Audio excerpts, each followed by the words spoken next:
2023. Kemenangan 3-2 atas Malaysia membuat Indonesia memuncaki klasemen Grup B kejuaraan beregu campuran Asia 2025 dengan 2 kemenangan dari 2 laga.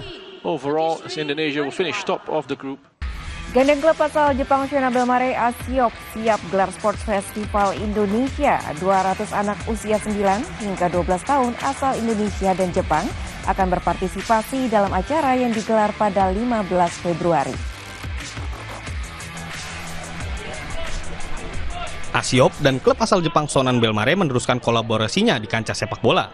Setelah sukses dengan pertukaran pelatih dan pemain, kini keduanya bekerja sama untuk menggelar Sports Festival Indonesia.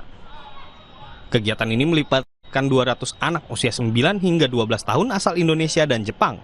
Selain pertandingan sepak bola, mereka juga akan berbaur dan memainkan sejumlah permainan tradisional dari Jepang dan Indonesia.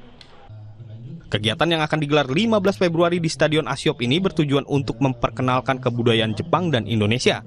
Selain itu, diharapkan ini juga jadi pengalaman berharga, khususnya bagi anak-anak Indonesia dalam berinteraksi dan berkompetisi dengan peserta dari Jepang.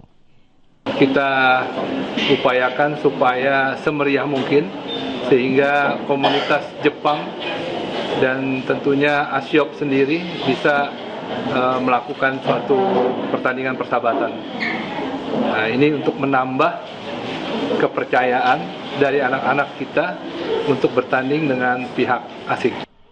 Selain sepak bola, beberapa permainan yang akan dimainkan antara lain tarik tambang, big ball rolling, dan people three legs. Tim Liputan Kompas TV. Informasi tadi mengakhiri perjumpaan kita di Kompas Sport Pagi pada hari ini. Saya Claudia Karola, terima kasih dan sampai jumpa.